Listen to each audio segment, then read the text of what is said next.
I got my man Joe chiming in. He said, so funny. Ain't heard nothing about Kraft and his happy endings. Oh yeah, I'm gonna get into that later. What Joe's referring to is the man Bob Kraft and his alleged. We have to say alleged, even though we pretty much know it's something different. We have to say alleged sex capades. And well, I'm gonna get into that a little bit later when I talk about the brother Antonio Brown. Anybody ever heard me speak about Antonio Brown? You understand me and Antonio Brown? I'm not his biggest fan, but he's still my brother, and I'm gonna defend him to the end. And that's just what time it is. You know what I mean? You know, people can say and do and think what they want to think, and it's at this point I'm not defending any of my POVs because either you down or you not, man. No one can make you conform. If you are a biased person and see things one way, nobody's going to change on that. Nobody in the history of the world is going to make you go, hey, you know what?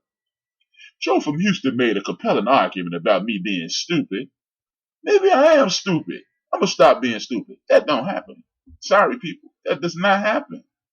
It never will happen, and it's not ever going to happen. It takes extreme measures to make people change their minds.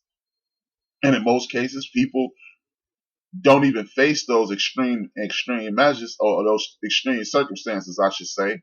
And when they don't, you continue to have racial bias and bigotry and hatred, so forth and so on. And it's just, I'm sorry, y'all, it's not going to change. We can pretend that, oh man, that we can try hard enough and then we'll get it to change. It's not going to change, folks. What you have to do is galvanize with the good people that walk the face of the earth on a daily basis. And then you can grow that community. Otherwise, you're truly wasting your time trying to change a person who is invested in hate, invested in bigotry, and invested in everything that is reasonable in the world. You're not going to convert people unless they go through something that again, it has to be a drastic situation in order for them to keep moving. I got my girl Moni in the middle from Chicago, Illinois, in the building on the north side. Big ups.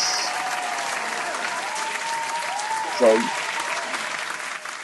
with that being said, I've actually given up. You know, I haven't given up with the fact that I want people to get along, but I have given up the attempts to kumbaya with everybody. Hey, come on, it's gonna work. Look, if you're 40-some, 50-some years old, 30, 40, 50 years old, and your ass ain't changed, again, unless something drastic happens, it's not gonna change. Let's just be real with this, man. People are not gonna change just because you said something real nice or you're some compelling figure who put them in the right frame of mind. Look, you have people who are way smarter than your boy HRap, your man HRap right here. The great Dr.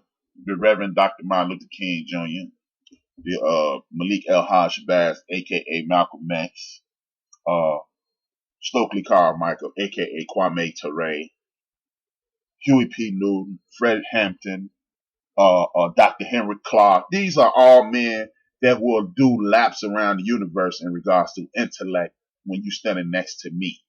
And if they couldn't change these hate mongers, nobody's going to change them. So I'm not even trying anymore. With that being said, I got my man Gun Buddy in the building. Thank you for joining the fun. What's up?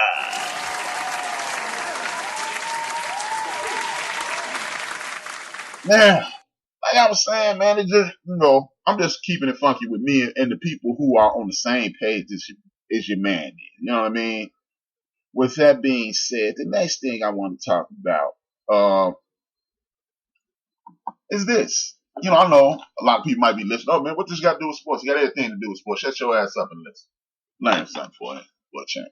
Now, is it, I watch television for a different reason. If I'm not watching something that's for pure entertainment, if I'm watching to prepare for the show, I watch sports for a different reason than I used to. And the reason I watch now is this. I got my girl Miss Unique in the building from out west in Chicago, Illinois.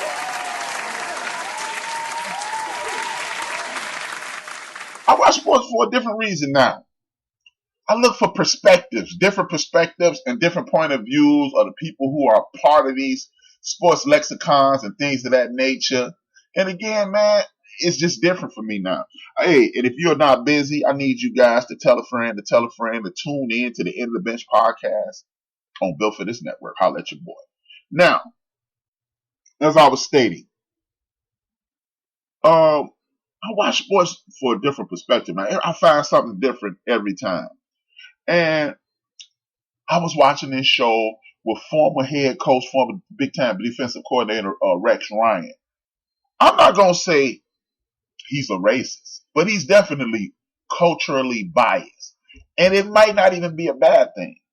Rex does a great job at dancing around the fact that he has these biases. Big ups to Rex Ryan for doing it. You know, if you're going to get paid for giving your opinion, you may as well give it the way you want it to be disseminated.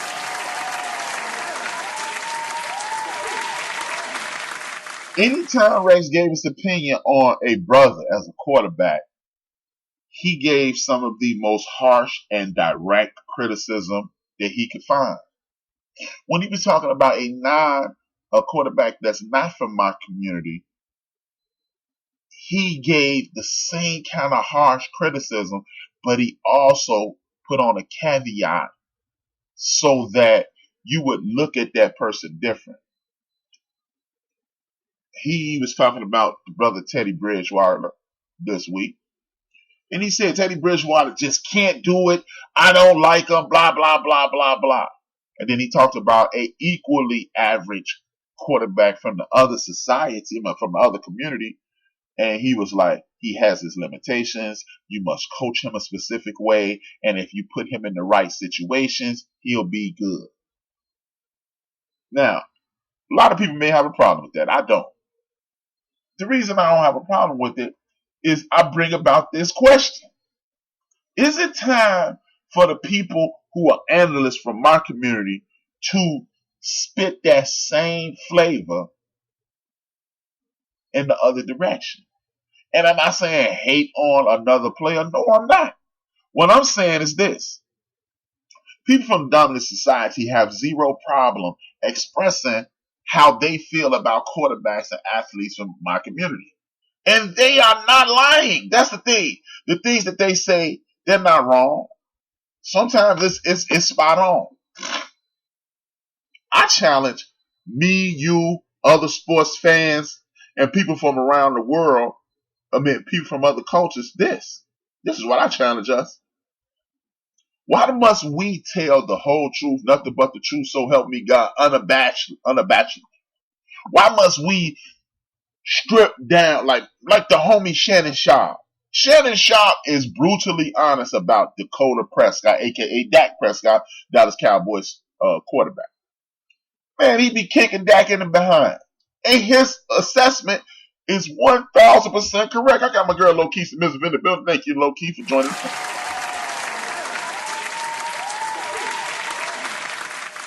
But this is what I found in media.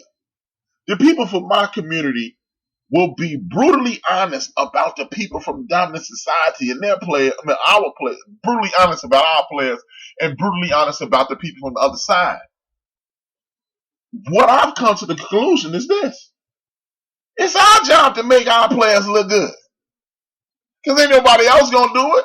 It's our job to say, even though Skip Bayless is jumping out the window, and the only reason he likes Dak Prescott is because Dak Prescott is a Dallas Cowboy quarterback. Because please believe it, Dak Prescott played for any other team in the world. Skip Bayless would know every flaw in his game and be able to point out every errant pass, every skipped ball, anything Dak Prescott ever did wrong, he would be able to point it out if he was not a Dallas Cowboy quarterback. That's if. So why the question is, why is it that the people in our community have such an issue being honest? Have an issue with just being honest when totally honest when necessary. See, it's easy to say, hey man, HRap, you supposed to tell the truth. You are 1,000% correct. You are supposed to tell the truth. But you know what? It's the video circulating on the internet right now. And it says, I don't ask any questions. I don't answer any questions to the police. The Fifth Amendment affords you the right to never incriminate yourself. And how does that tie into this? you could talk about the shortcomings of Dakota Prescott and Teddy Bridgewater and any other quarterback from my community if you're a part of my community, but you don't have to go into detail. You don't have to give chapter, verse, book, and exclamation point. You can give you can simply say, once he picks up on these parts of his game, he'll be unstoppable. You told the truth. You gave the honest to God truth, and you gave an honest assessment. You just didn't go into detail like other people do. And see, then we go, oh man, they racist. No, you're just not racist enough. A racist only believes in his community. A bigot hates. He just picked a side. A racist picked a side. You may, in some cases, look the word up. If you don't believe me, look the damn word up. So you don't have to hate. We all have some prejudice. But you don't have to hate to be a racist. It's just you picked your side. I got Sabrina Looney from the great state of Indiana, from out west Chicago, Illinois. She in the building. Look.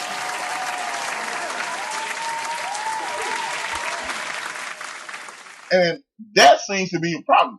When you see Russell Wilson, you talk about how short he is. You talk about how this, how that. But we don't have to talk about that because everybody else will talk about his shortcomings. We need to just big them up.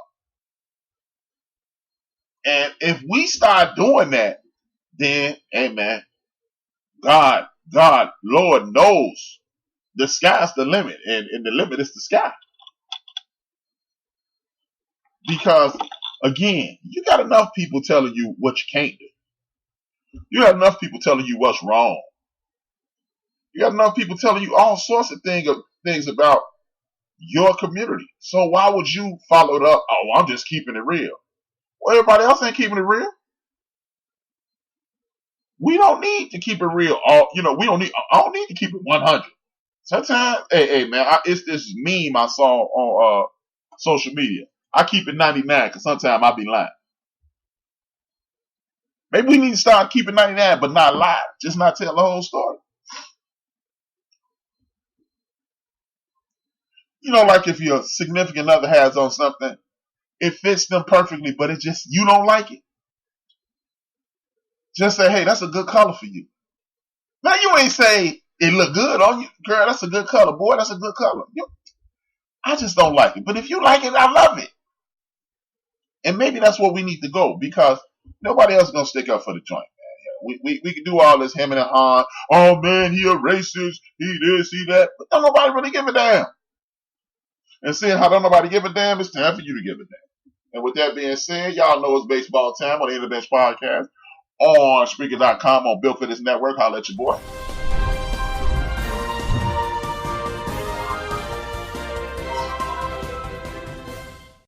This is the segment that everybody in the world loves. I know everybody loves baseball just like I do.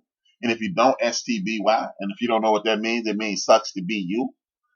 I got some bad news to start off the baseball segment. I got a Pittsburgh Pirate player charged with sexual assault on a child. He solicited a young person, allegedly. He was arrested Tuesday for pornography and soliciting a child. I'll keep you updated on that. It's a horrible situation. Hopefully, this is a gigantic misunderstanding. If not, hey man, throw the book at this dude and hit his ass in the head with the book. You know what I mean? And the Cubs first baseman, he was is he a first baseman? Cubs player was Rizzo. Yeah, Rizzo, he might be out for 5 to 7 days. He's been evaluated. It's not as bad as he thought it was. We thought he'd be out for the season. He is not going to be out for the season. And as I stated, man, in the markup, as you read, baseball is winding down. We got a couple more weeks. We are going to go into this baseball, this playoffs. A lot of people are excited about this. As usual, the New York Yankees are killing the game, 9 games up in the American League East. The Minnesota Twins have taken somewhat of a lead in the AL Central by 5 games. The Houston Astros are on fire like cayenne pepper. They are up 8 games against the Oakland Athletics. Going to the American League, the Braves have taken a stranglehold on the National League East, 10 games up. The St. Louis Cardinals are 2 games up with 2 weeks to go. They 2 games up on the Cubs. 3 games up on the Milwaukee Brewers, tightest race in baseball. And